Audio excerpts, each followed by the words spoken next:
கொக்குக்கு ஏன் கொக்குன்னு பேர் வந்துச்சு தெரியுமா? நம்ம செந்தமிழ் சொற்பிறப்பியல் அகர முதலி இதுக்கு ஒரு மிக சுவையான ஆழமான காரணத்தை சொல்லுது. இதற்கு அடிப்படை வேர் சொல் கொல்.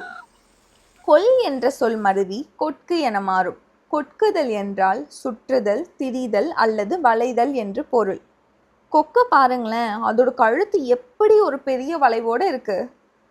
இந்த வளைவு தன்மையை குடிக்கிறதால தான் வளைந்த கழுத்தை உடைய அந்த நீர்ப்பறவைக்கு கொக்குன்னு பெயர். இது இன்னும் எளிமையா புரியணுமா? கொக்கி ஹூக் நினைவு இருக்கா?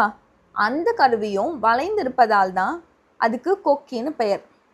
அது மட்டுமல்ல, கொடுக்கு வளைந்திருப்பதால் தான் அதுக்கு கொடுக்கு என்று பெயர் வந்தது. கொள், கொட்கு, கொடுக்கு என வரும். கொடி வளைந்திருப்பதால் தான் அதற்கு செடி கொடி என்றும் பெயர். கொள், கொடு, கொடி என வரும். கொடியிடையாள் என்றால் வளைந்த இடுப்பினை உடைய பெண். கொடு என்றாலே வளைந்து ஒருவருக்கு கொடுப்பதுதான்.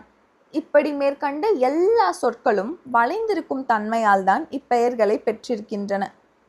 தமிழில் எல்லா சொல்லும் பொருள் குறித்தனவே என்கிறார் தொல்காப்பியர். அது 100க்கு 100 உண்மை.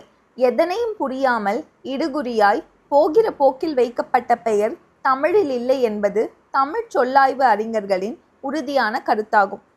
வளைந்த கழுத்தை கொண்ட பறவை கொக்கு, வளைந்த கருவி கொக்கி. தமிழில் ஒவ்வொரு சொல்லுக்கு பின்னாடியும் இவ்வளவு தெளிவான அறிவியலும் நுண்கட்டமைப்பும் இருக்குது பார்த்தீங்களா?